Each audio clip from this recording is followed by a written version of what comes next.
Mifa production jabarani filɛbagaw aw minnu tɛ sɛgɛn aw tɛ ɲinɛ aw minnu sɔgɔlen don an na Mali kɔnɔ ali Mali kɔkan an b'aw fo dante foli min na.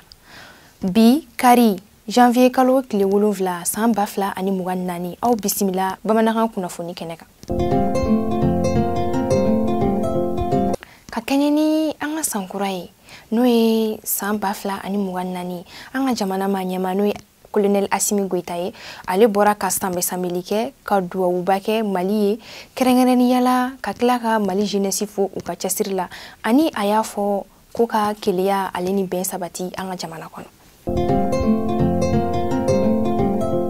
Fɛn min ye Niger premier ministre ye na ale tɔgɔ Ali Mahaman Lamine Zeina ale ye weleda kɛ ka ɲɛsin an ka premier ministre n'o ye Choguel Kokala Maïga ye ani ministre caman ni Burukinabew ka ministre b'a la. O ye lasigili kɛ fɛn min ye Sahel jamana olu ka bolodi ɲɔgɔn ma anu ka tagaɲɛw baara kɔnɔna na.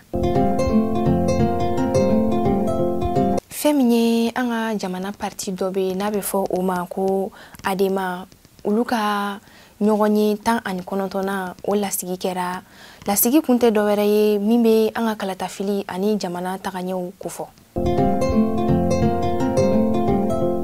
Yalasa k'an ka yiri lakana an ka Mali kɔnɔ ani an ka yiri sɔrɔ cogo ɲuman Mali kɔnɔ an ka faama min ɲɛsinen don yiriw ɲɛnabɔli ko la n'a bɛ fɔ a ma ko Aboubacry Cissé ale taara a tɛgɛma. Bayangara gouverneur n'ale tɔgɔ ko Sidi Ahmed El Bashir ale ye sigikafɔ boloda ani Bayangara ladala mɔgɔw ɲɔgɔn cɛ. O sigikafɔ kun tɛ dɔwɛrɛ ye an ka jamana ma ɲɛma n'o ye Colonel Assimi Goïta ye ale ka laɲini kun tɛ dɔwɛrɛ ye bɛn ani kelenya sabatili an ka jamana kɔnɔ. Nigerlakaw ka premier ministre n'ale tɔgɔ ye Mahaman Lamine Zeini ye ale ye yamaruya di tɛnɛn tɛmɛnen yamaruya minnu bɛ sigikafɔ boloda ni ka baaraw daminɛ Niger farabolo jamanaw kan. Araba tɛmɛnen banbagaci walew olu ye bingani kɛ an ka Bayangara region kɔnɔna na. O bingani kɔnɔna na an ka seko ni dɔnko tigilamɔgɔ dɔ ale tora kɔnɔna na n'u b'a wele ko Belebele Kebir. An bɛ duwawu kɛ Ala ka yafa kɛ a ye Ala ka hinɛ Ala ka a dayɔrɔ sumaya.